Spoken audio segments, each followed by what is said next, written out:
Looks like the bad boys have turned into grumpy old men.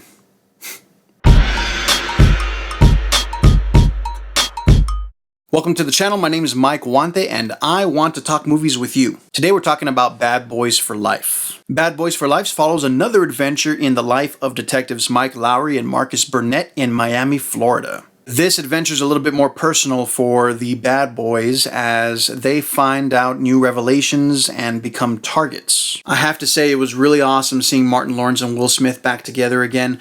Older, grumpier, but still, they still have that same charisma, that same wit, and they play off each other very well, and they've always been kind of a match made in cop heaven. Kind of like you would have like Danny Glover and Mel Gibson, or Chris Tucker and Jackie Chan. Mike Lowry and Marcus Burnett, played by Martin Lawrence and Will Smith, they're just another great example of a successful franchise. And the gap between these films is pretty large. You know, the first film came out in 1995 at the very beginning of these guys' careers, and 8 years later, in 2003, we got Bad Boys 2. 17 years later, we get Bad Boys for Life. Holy crap, that is a huge time jump.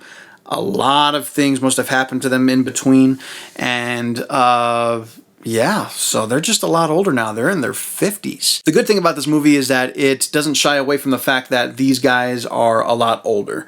They're slower. You know, Mike Lowry, the one that's the big player, dresses nice like he's a cartel mafioso. He's the one that can't let go of being this single man in Miami, versus Martin Lawrence, who is still trying to retire and get away from all the drama ever since 2003. I was really actually impressed with the supporting cast, specifically Vanessa Hudgens, which I didn't really expect to pull off the whole cop thing, and she killed it, man. And they gave her a little bit more light than the rest of them, but yeah, she was a great addition and played pretty well off Will Smith and Martin Lawrence. Not a lot of chemistry between the new school and the old school, but it still worked, and every time they came on screen to join them, I actually enjoyed it. I wasn't like, oh great, here they are again. I wasn't annoyed by them or anything like that. It was kind of fun seeing them every time they joined in on the action. I will say this movie lacks the same energy as the first two because Michael Bay just knows how to make a very energetic, action-packed film. Regardless if it makes sense or not, it's just, he does deliver on the action. This movie does have quite a bit of action, especially in the final scene, the final big battle. That one had a lot of action that I was pretty impressed by, but still, I don't think anything compares to that big car chase scene in Bad Boys 2. Just relax.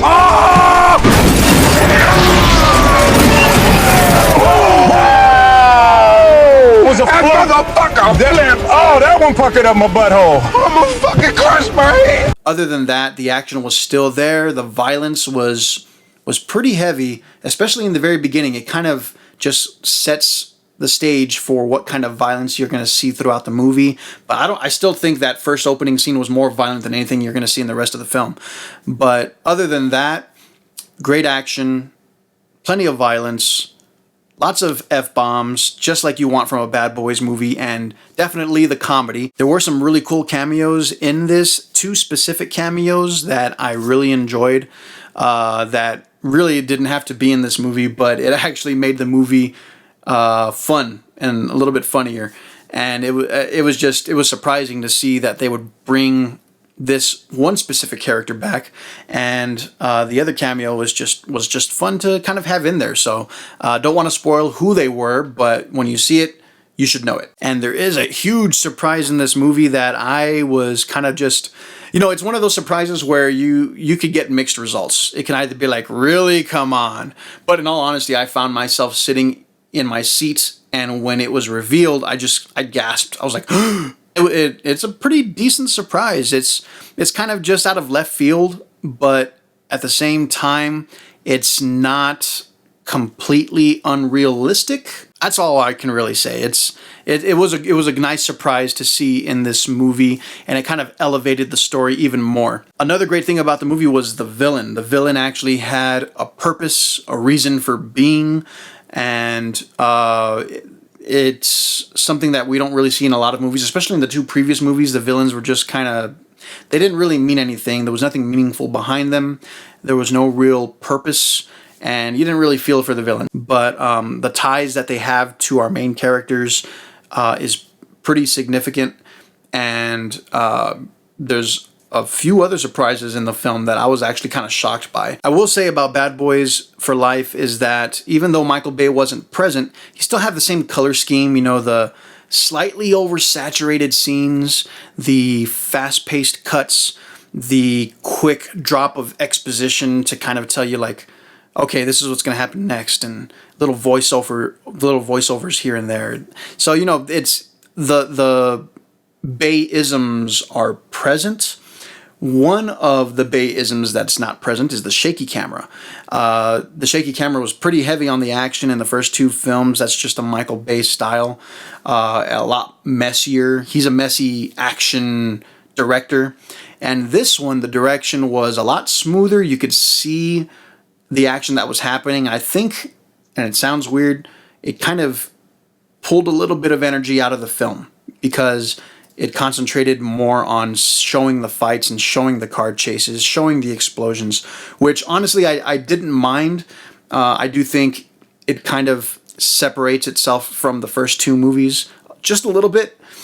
But other than that, I mean, it was still enjoyable. But overall, I did have a good time. I enjoyed going to the movie. I enjoyed kicking back. I laughed.